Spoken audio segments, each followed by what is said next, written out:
Bonjour à tous et bienvenue dans ce nouveau siège de la critique. Aujourd'hui nous parlons du film réalisé par l'équipe du Palma Show. Comme beaucoup d'autres personnes, je suis assidûment les sketchs du Palma Show parce que j'aime beaucoup leur humour. Ça va faire au moins 4 ou 5 ans qu'ils existent maintenant et c'est toujours extrêmement agréable de voir leurs sketchs. Et même s'il est fort probable que leurs sketchs soient passés à la télé, ils sont principalement connus à l'heure actuelle sur YouTube. Et récemment, ils ont sorti un film nommé La folle histoire de Max et Léon.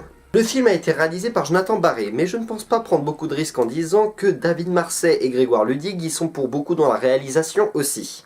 Enfin, vous savez ce que c'est, hein. Parfois on prend un réalisateur pour faire son film et si on met pas son nom sur l'affiche, il peut se barrer. Il peut se barrer, il s'en va le mec. Max et Léon donc. Pardon, la folle histoire de Max et Léon, ou l'histoire de deux hommes nommés, spoiler, Max et Léon, qui vivent des aventures vraiment inattendues dans le courant des années 30 et des années 40. Donc inutile de vous préciser que ce film nous parle de la guerre. De façon satirique, évidemment. Alors, avant toute chose, ce film est drôle. C'est un point à préciser. Ce film est drôle. Même si l'humour a du mal à décoller pendant la première demi-heure du film, le reste du temps, elle est assez présente et marche assez bien. Mais évidemment, parfois, on a du mal à éviter les bonnes grosses vannes lourdes sur lesquelles on passe beaucoup trop de temps. Si jamais vous regardez ce film et que vous connaissez mes goûts, vous saurez de quelle vanne je parle, immédiatement.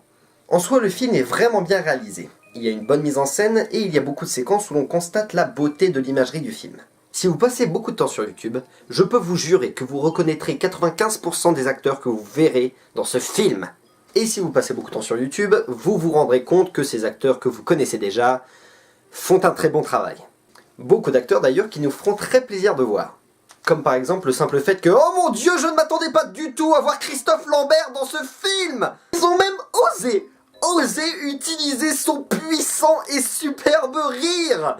Vous savez ce fameux rire là? Non, tu fais pas le rire. Ça on rigole pas, ça va. Pourtant c'est étrange que j'ai été surpris parce que j'avais déjà vu Christophe Lambert dans la plupart de leurs sketchs. Et bon, ça se voit qu'ils ont vraiment pris Christophe Lambert pour son côté culte et nanardesque. D'ailleurs, on voit dans leur choix de réalisation qu'ils s'amusent vraiment à faire ce qu'ils font.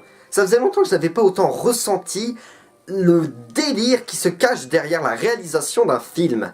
Et en fait, c'est vraiment la plus grande force de ce film, parce que ce film, c'est vraiment la foire à la rigolade.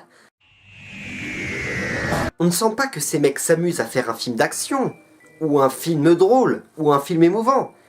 Ils s'éclatent à faire un film. Et on reconnaît très bien leur style à travers ce film. C'est totalement made in Palma Show. D'ailleurs, on notera 2 ou 3 ou 4 millions de références à leur sketch. Non, c'est bon, c'est une blague, il n'y en a pas tant que ça. Et puis dans tous les cas, c'est pas vraiment un mal. Le seul truc, c'est que j'ai parfois l'impression de regarder la folle histoire de David et Grégoire. De toute façon, on sent vraiment que ce film est dans l'humour absurde. Et à certains moments, ça fait vraiment du bien. Parce que là, il y a vraiment quelque chose de très spécial dans cette réalisation. Dans les acteurs, dans cette mise en scène. Comme si chaque acteur était fait pour être à cette place. Comme si ça ne pouvait pas rouler autrement sans cet acteur. Et je ne sais pas pourquoi, vous me direz ce que vous en pensez si vous avez vu le film dont je vais vous parler, mais celui-ci m'a vraiment fait penser à un film nommé Sacré Robin des Bois. Le film Sacré Robin des Bois est un genre de parodie de toute la légende qui entoure Robin des Bois. Pas d'un film en particulier, simplement de toute l'histoire de Robin des Bois. C'est un film qui utilise vraiment un humour très absurde. Et d'ailleurs, je crois qu'ils y font une référence à un moment. Au moment où ils font un genre de comédie musicale. Ça fait énormément penser à un autre moment assez similaire dans le film.